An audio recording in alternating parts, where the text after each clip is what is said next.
Just testing this bloody thing just in case it doesn't work again. Seem to have a problem. Thank you. Hello.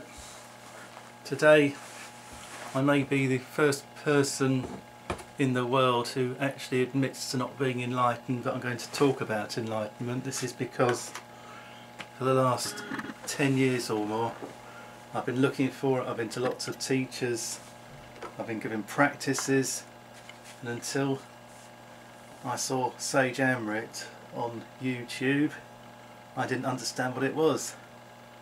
And now I think it's better to share the understanding, so that one of the largest barriers to enlightenment, the actual belief in it, is not only gone for me but gone for other people, and actually helps me talking about it, because all the practices I've done so far may have loosened the lid, but I haven't been aware of any changes at all. Now, various misconceptions and confusions that I've had I will now share with you and let them go. Firstly, you do have to work at it. Anyone that says you don't was obviously spontaneously enlightened, and you can count those on the fingers of one hand. Everyone else has to do some form of practice. Now, these forms of practice are variations on a theme, which is focusing on something in the present. That can be, as Nick Roach taught me, which is my own practice, just focus on where you are and what you're feeling, and do it as often as possible.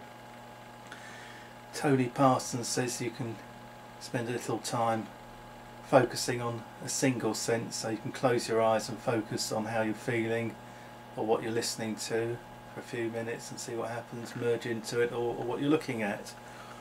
And the Kundalini method, which was Barry Long, which I will add to that, is focusing on any of the chakras. Literally the navel chakra does seem to work. Whether it works for enlightenment I don't know, but it certainly works on the Kundalini. And then what you actually have to do, once you've worked on that one, you have to raise up and go to the heart chakra, then the third eye chakra, which are the main ones for raising it to the top where you need it.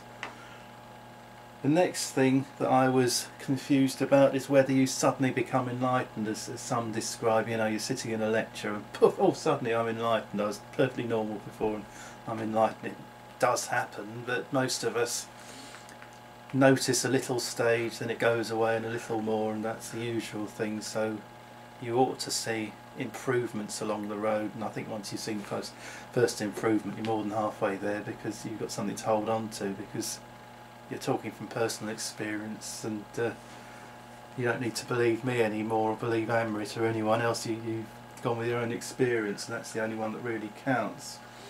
The next confusion is when they tell you all this is an illusion and a dream. Well, that is rubbish, because that's once you're enlightened you're aware of that. Until then it's very real, very solid, and you have to take it as seriously as you normally do. You can't not do and not feel suffering and everything like that. You do, and the only thing you can do with it is to watch it. Don't get involved in it, but watch it, be aware of it, keep it at a distance. Okay, the next thing is the ego.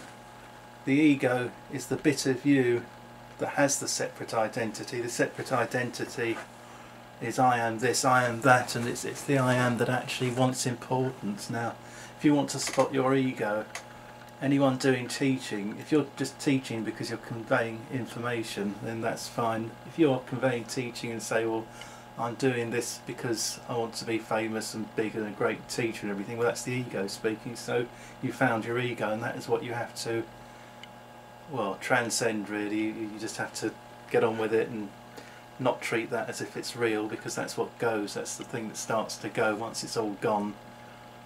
Takes the emotions with it, which are part of the ego, and clears the way to enlightenment. My final point is the nature of enlightenment has now been described so clearly I can explain it from somebody else's experience, but one that I resonate with and makes perfect sense.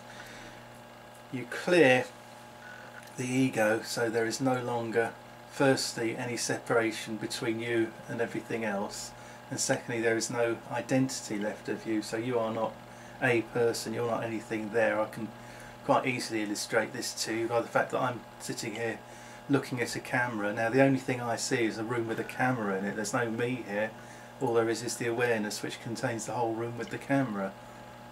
Everything else is gone, you know. There's no person, there's no body. I can't see a body except for a couple of legs down there. They could be anything. My own history, you know, it's not here unless I choose to remember it. And the thing that comes with that, you know, that in itself is not very exciting, but the thing that comes with it is all the bliss and calm and peace and everything, which I believe does come with it.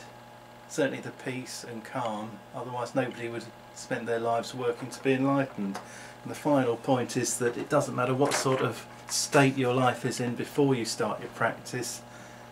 The fact is that you will wake from any dream. That was from another teacher I saw, can't remember his name at the moment, but the point is correct, that you will awaken from any old dream if you're doing the practice. So don't worry about what you're doing now or who you are or anything else. It works the same for all of us anyway.